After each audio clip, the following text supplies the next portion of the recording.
A young girl approached the gate of a high school. A young teacher carrying textbooks joined her. "Hi, are you a teacher in this school?" she asked. "Oh, yes," the teacher replied. "What can I do for you?"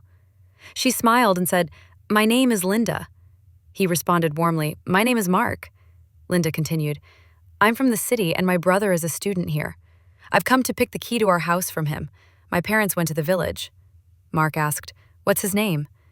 "Solomon Alexander," she replied. "I know him," Mark said. "Although it's illegal for students to meet visitors, I'm going to call him for you." "Please do so," Linda pleaded. "I'll be very grateful."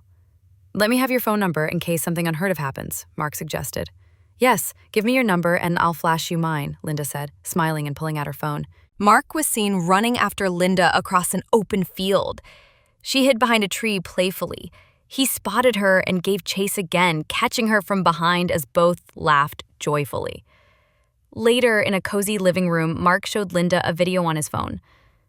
"Linda, this is my beautiful house in the village. Like it?" he asked with a smile. "Yes, it's a nice house. I like it," she laughed. "I'm the envy of the whole village," Mark bragged. Linda teased, "Teachers aren't known to be very progressive people, so you're one of them." "Oh, yes," he replied confidently. "I'll make life easier for you. You'll never want. I've got a fat bank account. I'm a learned person." Linda responded, "That's good, Mark. I love you so much." He added, "To be poor depends on one's mindset. Life is short to live in poverty." "That's my boy. I love you, Mark," she cheered. Mark leaned in and said, "To be rich depends on what you feed your body and mind." "You are right. Very right. I believe you," Linda replied sweetly. "You're going to enjoy a good life with me. I think big," he said. Linda smiled. "I believe you, my babe. Let's go to the bedroom and we make love." Mark laughed. "You've taken the words from my mouth. Let's go, darling. I love you." They stood up and Mark playfully pushed her toward the bedroom. On the bed, they began a pillow fight, laughing. Mark pinned Linda down and climbed on top of her. She resisted, laughing. "No, sweetheart, it isn't supposed to be a wrestle match. I'm yet to be in the mood for sex." "I want you, darling. I'm in the mood right now. I can't wait any longer," he insisted. "Just take your time. What's the hurry for?" she asked gently. Mark whispered, "Then let me touch your places. I know the G-spot." "Okay, but don't lick it. I'm not a bitch," Linda warned, then moaned softly, Yes, yes, yes, do it, please. I like it." "Fine," Mark chuckled. "I'm going to play with it slowly and smoothly. You'll like it." Linda lay on her back as Mark slid his fingers below her navel, caressing her softly. The intimacy between them deepened as they surrendered to the moment, laughing and whispering as their playful mood turned passionate. Their closeness grew more intense as they let go, Linda trusting and yielding to Mark's touch, while Mark admired her tenderness and vulnerability. The atmosphere was charged, not only with passion, but with a youthful, naive trust, and both seemed lost in the chemistry that had quickly escalated from casual flirtation to physical intimacy, unaware of the storm of consequences soon to follow their passionate affair. Solomon sat in the living room, copying notes from an exercise book, focused. Linda entered and took a seat, smiling warmly. "Solomon?" she said. "Yes, sis, what is it?" he asked, looking up. "Which subject does teacher Mark teach?" Linda asked. Solomon replied, "Mark teaches us English literature." "Wow, that's good," she responded. "No," Solomon grumbled. "It's a subject meant for ladies to teach. It's boring." Amused, Linda asked, "Why?" "It's full of kisses, hugs, and bed, something we boys detest." Linda laughed. Now, Solomon, you're not a romantic person?" "Why should I be?" he asked. "I'm still in school. How will it help me in doing masculine jobs like engineering?" Linda countered, "No, there is no gender discrimination in jobs these days. Technologies and women have shown us wonders. We live in a digital world where innovation is key." Solomon frowned. "Mark has a sweet tongue. Be very careful with him." Linda burst into laughter. "Solomon, you're mad, blinking mad like a monkey in a zoo." Solomon remained serious. "Sis, something about Mark is phony. I hate him." His words hit with an eerie chill, but Linda waved it off with a smile.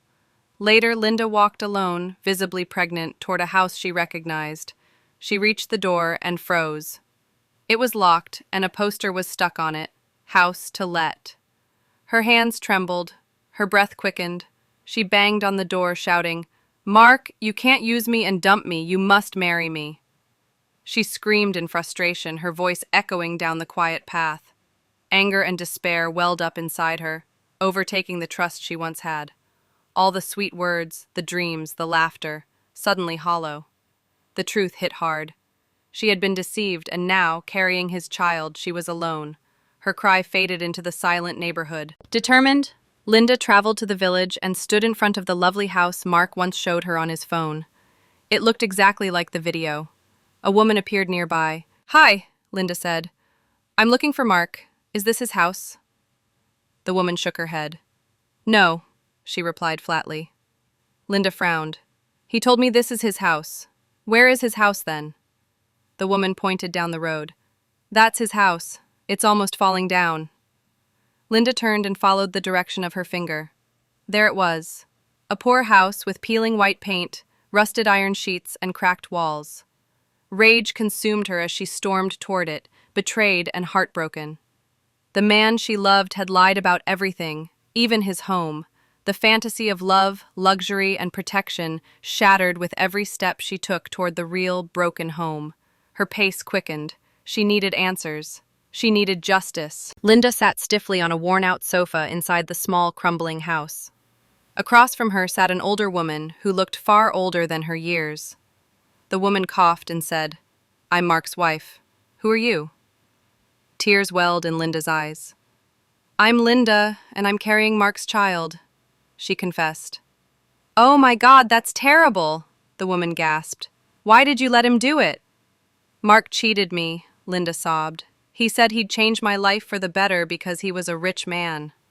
The woman shook her head. "Mark is a liar. He isn't rich." Linda asked, "Then why live with such a man?" "Mark has a sweet tongue," she replied. "Before I knew it, I was pregnant with his first child. He charms naive girls." Linda bit her lip. "What can I do now?" "Just forget about him," the woman said. "There are many fish in the ocean." "But why did you marry him in the first place?" Linda asked, her voice breaking. Mark's wife looked away. "My dear, you've no idea what I went through before I knew him better. Mark is a community husband. It's in his blood to double-cross a woman. He can't help it. He's a village champion with women scattered everywhere in the bush." But he should be stopped," Linda cried. The woman sighed. "Just forget about him. You'll hurt yourself the more. Think about your happiness and your future." But Linda's eyes burned with fire. "I'm not done with him. He must face the consequence of lying to me," she sobbed. Her fists clenched. The betrayal cut too deep. The pain of being deceived and abandoned was unbearable. The house, the promises, the dreams, it was all a lie. But she wasn't going to be silent. Not anymore. Mark had to be held accountable. Linda walked to the gate of the high school, her pregnancy visible. Nearby, 5 other pregnant schoolgirls sat in the visitors' room, waiting to report to the principal. Suddenly, she spotted Mark sneaking across the football field like a thief. "Mark, stop! I want to talk with you," she shouted, running after him. Mark froze, eyes wide. "Oh, Linda, nice to see you. What brings you to school?" he said, forcing a smile. "Why are you avoiding me these days? What did I do to you?" she asked through tears. "I'm just busy at work, nothing more," he claimed. "Stop lying, Mark. You know that I'm carrying your child," Linda shouted. "I know, but," he stammered. "But what?" she pressed. "Give me time to sort out some businesses, Linda. I'll take good care of you plus the child. Just relax." "Liar! I saw your poor house and your poor wife in the village." "You can't afford to feed a cockroach," Linda spat. "Okay, I can't feed a cockroach," Mark replied weakly, "but I'll feed you and the child. Relax." "I'm reporting you to the Children Department office," Linda declared. "You're going to take care of the unborn child by force." "All right, I'm ready to do that. Relax," Mark muttered. "You slept with me and now you're avoiding me. You even moved to a new house without telling me. How cruel can one be?" Linda said, tears in her eyes. I didn't force you to sleep with me. You wanted it and liked it too. Didn't you? Mark shot back. Linda's face turned pale. So that's what you can tell me now? It's the home truth. I didn't rape you. You enjoyed it. Give me a break, he said coldly. I'm not done with you yet. See you in Children Department office, Linda warned.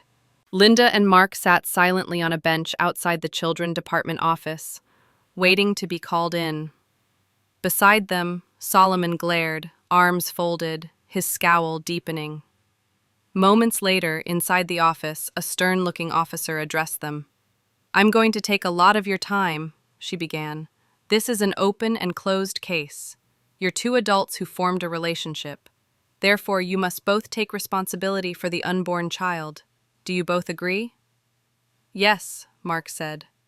I'm going to give Linda monthly support for the baby. The officer turned to Linda. Do you agree with him? It's okay. Let him not default in payment, Linda said firmly.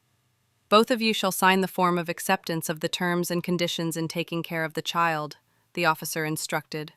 She handed them forms. Silently, they filled them out. The tension between them was thick and undeniable. Linda, Mark, and Solomon left the Children Department office in silence. Outside the gate, Solomon turned to Mark, his anger boiling over. Ugh! You slept with my sister and made her pregnant. You are a bad teacher. You should be taken to Hague, he snapped. Mark looked down. I'm sorry. I'll take responsibility, he murmured. How will that help her now? Solomon asked coldly. I'll do everything to support her now, okay? Mark insisted. Linda laughed bitterly. Just listen to who's speaking. You can't support your own family. How can you support a mistress? Mark raised his hands defensively. I'll change my ways. God can change everything. Even a wicked man. Linda shook her head. How do you expect me to believe that? You can lie even to God. I don't want to see you again, Mark. Solomon added with disgust.